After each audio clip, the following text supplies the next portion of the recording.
ఉషోదయం ప్రేమించు కాపరి ఉషా కిరణాలు ఉదయకాలపు వాక్య ధ్యానంనకు మిమ్మల్ని ఆహ్వానిస్తున్నాం.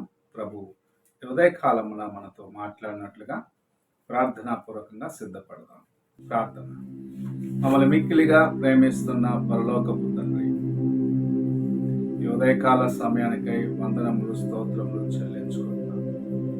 మమ్మల్ని ప్రేమించి మరి యొక్క దినమును అనుగ్రహించిన నీ కృపకు వందనాలు చెల్లించుకుంటున్నాం. ఈ ఉదయకాల సమయమున నాతో కార్యక్రమం వీక్షిస్తున్న ప్రతి ఒక్కరితో మాట్లాడు.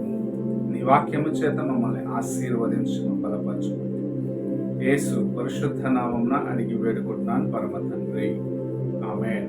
ఈ ఉదయకాలపు వాక్య భాగము హెబ్రీయులకు రాసిన పత్రిక 12వ అధ్యాయము మొదటి 2 వచనములను చదువుకుందాం.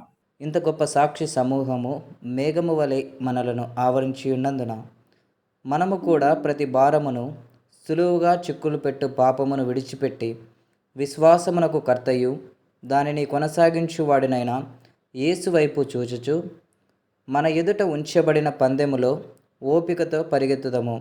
ఆయన తన ఎదుట ఉంచబడిన ఆనందము కొరకై అవమానమును నిర్లక్ష్యపెట్టి సిలువను సహించి దేవుని సింహాసనము యొక్క కుడి పార్శ్వమున ఆసీనుడై ఉన్నాడు. చదవబడిన వాక్య భాగంలో మనకు ముందు ఒక గొప్ప సాక్షి సమూహము మేఘము వలె ఉన్నది అన్న కార్యమును అపోస్తలుడైన పౌలు హెబ్రీయులకు రాయిచు తెలపడం చూడగలము. అనగా దేవుని బిడ్డలైన వారు, మనకన్నా ముందు దేవుని కొరకు పోరాడిన వారు, దేవుని యొక్క కార్యముల కొరకు వాంఛతో ముందుకు వెళ్ళిన వారు ఒక మేఘము వలె సాక్షి సమూహముగా మనకు ముందుగా ఉన్నారు అని మనకు చూపిస్తూ ఉన్నారు. హెబ్రీయులకు రాసిన పత్రిక 11వ అధ్యాయము మనం చదివినట్లయితే విశ్వాసుల యొక్క పెద్ద లిస్టు మనకు చూడగలము. అందులో అబ్రహామును గురించి, మోషేను గురించి, ఏబేలును గురించి, సంసోనుని గురించి, రాహాబును గురించి ఒక కార్యము వరుసగా రాయటం చూడగలము. వీరందరూ దేవుని యొక్క కార్యములో ఎలాగూ నిమగ్నులుగా ఉన్నారు, ఎలాగూ వారి యొక్క విశ్వాసమును దేవుని యందు కనపరిచినారన్న కార్యమును చూడగలము. మన జీవితంలో మనకు ముందు ఎలాగూ ఉండాలి అని నేర్పిస్తూ మన ప్రభువైన యేసు క్రీస్తు మనకు ముందుగా జీవించి ఈ లోకంలో ఒక గొప్ప మాదిరిని ఉంచి వెళ్ళినాడు. ఆయనే విశ్వాసమునకు కర్త అయి ఉన్నాడు. విశ్వాసమును కొనసాగించేదానికి మనకు మార్గము చూపించేవాడిగా ఉన్నాడు. ఆయన వైపు చూస్తూ ముందుకు వెళ్ళాలన్న కార్యమును ఇక్కడ అపోస్తలుడైన పౌలు మనకు చూపిస్తూ ఉన్నాడు. అనేకులు దేవుని యందు విశ్వాసం ఉంచకుండగా నిజమైన మార్గము ఏమిటో ఎరుగక తమకు తోచిన కార్యములను చేయుచు దేవుని యందు విశ్వాసము లేకుండా తమ యొక్క తలంపులకు ప్రాముఖ్యతనిస్తూ దేవుని నిర్లక్ష్యపరిచిన వారిగా ఉంటున్నారు. అలాగ ఉన్నవారు దేవుని యొక్క ఆశీర్వాదములను చూడలేకపోయినారు. కయీను తన యొక్క పొలంలో ఉన్న కొంచెం పంటను తీసుకొని వచ్చినాడు. అయితే ఏబేలు శ్రేష్టమైన గొర్రెపిల్లను తీసుకొచ్చి దేవునికి ముందు బలిగా అర్పించినాడు. తన యొక్క విశ్వాసము దేవుని పట్ల ఎలాగున్నది, ఆయన గొప్పవాడు, ఆయనకు శ్రేష్టమైనది ఇవ్వాలి అని ఏబేలు ఆశించినాడు. అయితే కయీను తన పంటలో ఏదో ఒకటి నాకు వచ్చిన దాంట్లో నాకు కావాలి అని ప్రాముఖ్యత తనకిచ్చుకొని ఏదో కొంచెం తీసుకొని దేవుని సన్నిధిలో బలినిచ్చినాడు. అది అతనికి ఆశీర్వాదముగా లేకుండా పోయి, అయితే ఏబేలు ఇచ్చిన బలిని ప్రభు అంగీకరించి ఆయన బలిని గణపరచడం మనం చూడగలం. ఈ దినములలో మనము చేయుచున్న కార్యము ఎలాగున్నది, దేవుని యందు కలిగి ఉన్న విశ్వాసం ఎలాగున్నది, ఆయన గొప్పవాడు. ఆయన నన్ను నడిపించేవాడు. నా జీవితమును సరళము చేసేవాడు. నన్ను ముందుకు తీసుకొని వెళ్ళేవాడు. ఈ యాత్రలో నాకు సహాయము చేసేవాడు. ఆయన జీవించి చూపించి వెళ్ళి ఉన్నాడు ఎలాగూ జీవించాలని. ఆయన యందు విశ్వాసము కలిగి ముందుకు వెళ్తానని ప్రభు అయిన యేసు వైపు చూస్తూ ముందుకు నడవాలని ప్రభు ఆశిస్తూ ఉన్నాడు. సముద్రమును ఒక మాటతో అదుపులోకి తీసుకొని రాగలిగిన వాడు ఆయన.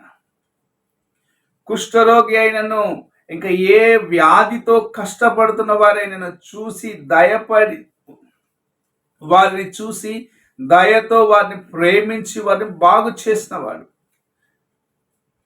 అపవిత్రాత్మలతో ఇబ్బందులు పడుతున్న వారిని ప్రేమించి వారిని విడిపించిన వాడు. ఆయన వైపు చూడకుండా నీవు లోకంలో ఉన్న వాటి వైపు చూస్తూ దేవుని కృపను నిర్లక్ష్యపరుస్తున్నావేమో.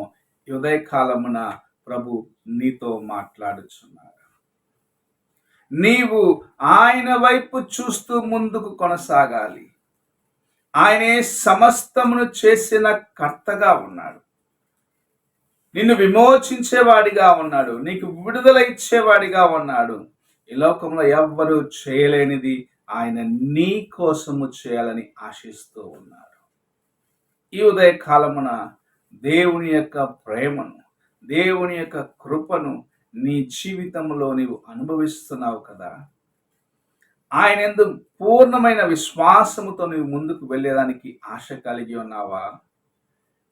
ఆయన యందు విశ్వాసంతో ముందుకు వెళ్ళినట్లయితే ఆయన యొక్క కృపను నీవు నీ జీవితంలో చూడగలవు.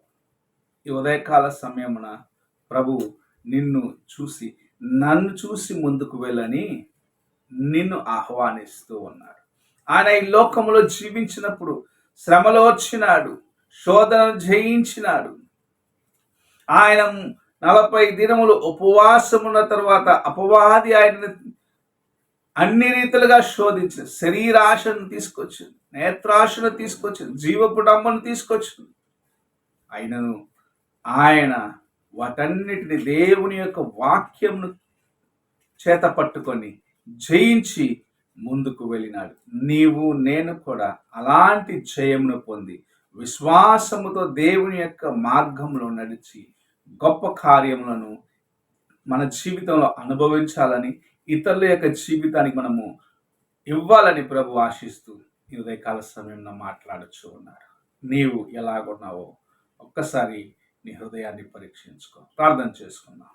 మమ్మల్ని మిక్కిలిగా ప్రేమిస్తున్న పరలోకపు తండ్రి, ఈ ప్రాతకాలంలో మీరు మాకు అనుగ్రహించిన నీ వాక్యంను బట్టి వందనాలు చెల్లించుకుంటున్నాం.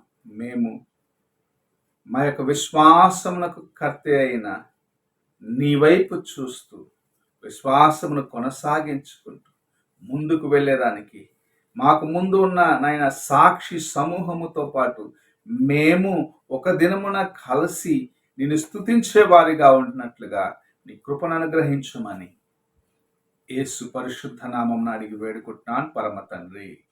ఆమేన్. తండ్రి అయిన దేవుని ప్రేమ, కుమారుడైన క్రీస్తు కృప, ఆదరణకర్త అయిన పరిశుద్ధాత్మక సహవాసము ఇప్పుడును ఎల్లప్పుడూ తోడై ఉండి సదాకాలము నడిపించును గాక. ఆమేన్.